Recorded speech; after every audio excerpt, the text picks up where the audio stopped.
On-field action is coming soon, Miami Dolphins fans. What's going on today? It is Ben Morgan of the Fins Up Network.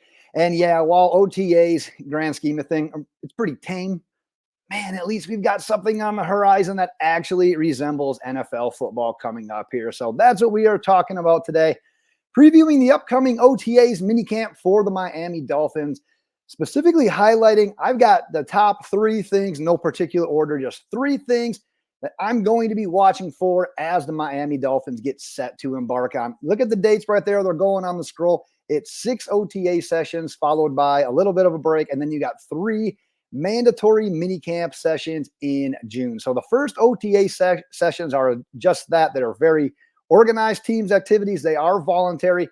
The mandatory minicamp does begin shortly after in June. So I'm going to be hitting on mine. But before we jump into what I'm going to be keeping my eye on, gotta hear from you.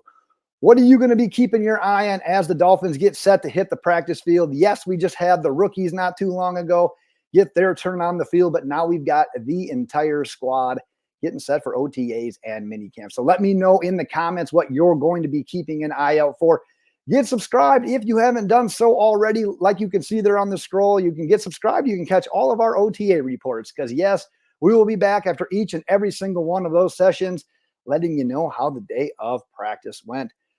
So let's jump into things right away. And the first thing that I've got on my list, I don't think I'm going to get too many complaints on this one. It's year 2 growth out of cornerback Cam Smith. Not that you need a synopsis of this guy's rookie season, but I want to paint a little bit of a picture just to show you really how disappointing that first season was, because we drafted him in the second round, 2023 NFL draft. And it's kind of a decent situation because you already got Jalen Ramsey who can play on the boundary and everywhere. You got Xavier Howard who thrives on playing on the boundary. You got Kader Kohou who can play in the slot. You got all these positions already sort of filled here. So you're like, you know what? It's a nice pick for the future. Learn behind Howard, learn behind Ramsey, be a succession plan, be ready for year 2 in the event Xavier Howard leaves that door. Well, guess what? He did, and we're here. But what do we see in year 1? We're still looking for it. We've talked about this multiple times. I've given this stat out. In the 2023 NFL draft, of all the defenders selected in the second round, Cam Smith played the least amount of snaps of all of those defenders. And I painted that picture with Ramsey and Howard because guess what happened? 2 days in the training camp last year, Jalen Ramsey goes down with the knee. It's like, well, Chris Greer, hell of a pick. Thanks for selecting Cam Smith. The future might be, we might be thrusting him in a little bit too early, but at least we got our guy. He wasn't the guy. We called upon Eli Apple. Fast forward into the season, Xavier Howard gets hurt. We're still looking for Cam Smith. Don't know what this guy did to Vic Fangio, but it must not have been very nice because, like I said, Ethan Bonner was getting reps. Eli Apple was getting reps. We're getting all these guys in there and really no mention of Cam Smith. And I know Cam Smith battled a little bit of an injury, but at the end of the day, you thought with everything that happened in our secondary that this guy could have got a little bit of a run, and guess what? It didn't happen. So that leaves the question, I should say, as where are we going from here with Cam Smith? Because we look at this offseason, yeah, we lost Xavier Howard. Well, we brought in Kendall Fuller.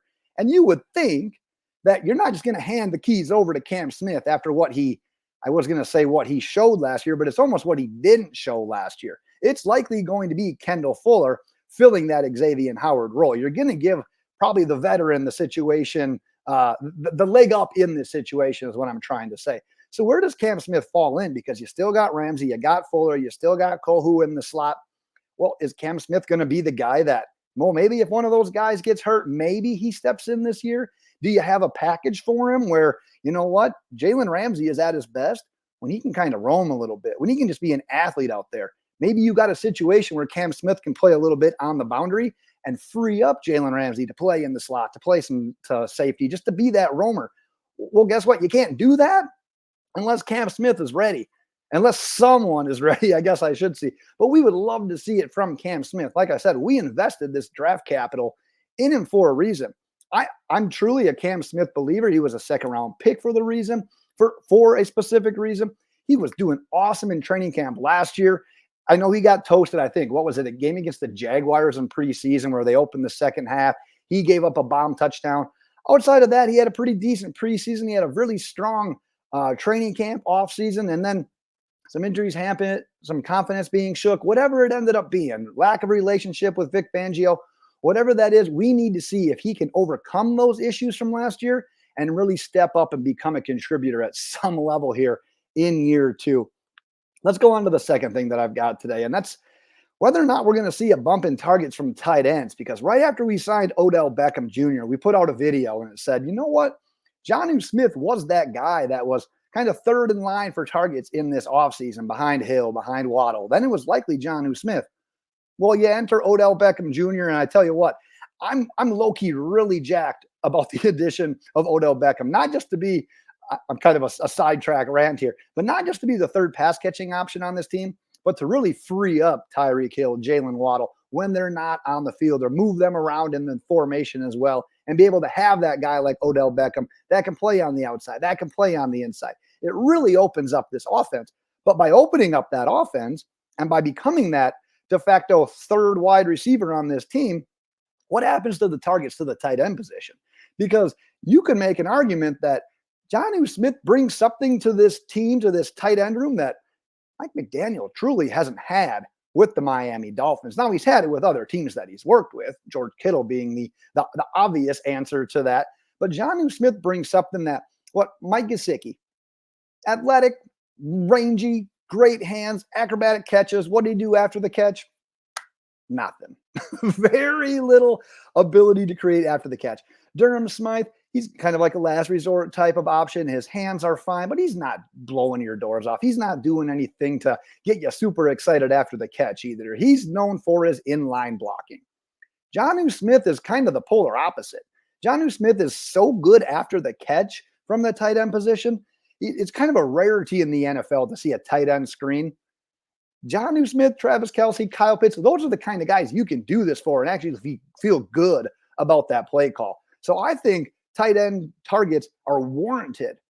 But where does that all fit in? Because you're going to pepper Tyreek Hill. You're going to pepper Jaylen Waddle. Odell Beckham is going to get his. We talk about the tight ends. Well, guess what? We still got all these running backs. We want to get the ground game going. There's going to be a huge emphasis on the ground game once again this year. That's what really helps make this offense go. But not just in the ground game. You're going to want to get Raheem Mostert, Wright, Achane, all these guys. You're going to want to get them active in the passing game as well. So I guess at the end of the day, we've got all these playmakers. Trying to find enough touches for them is maybe a good problem to have. But where does targeting the tight end kind of fall on that totem pole? Because you know what? With Mike McDaniel, the first 2 seasons with him as coach hasn't been super high.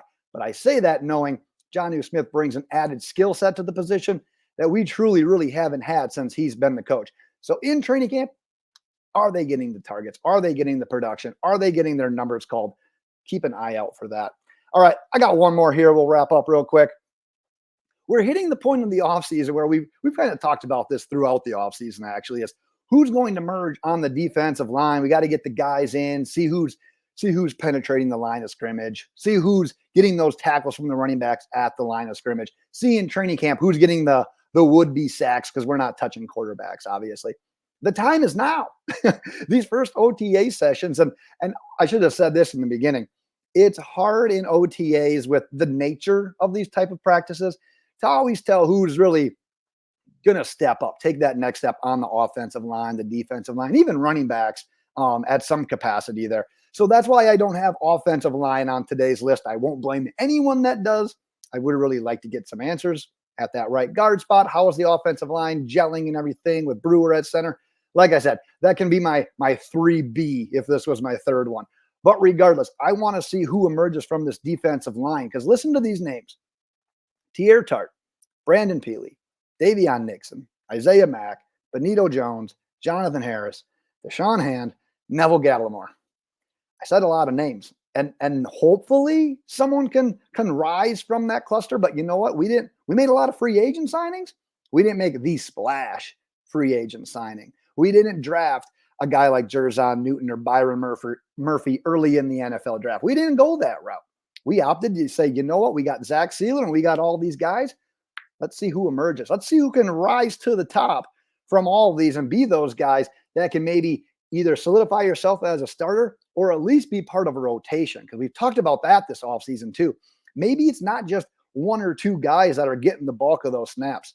Maybe it's the idea of, you know what? We've got some guys that are good in certain situations. Let's put them in situations where they can succeed the best. But that also does a couple of things. And number one being keeps you fresh, not only throughout the game, but throughout the season as well. So, like I said, maybe it's not just one or two guys that, you know what, start, we're getting all the snaps.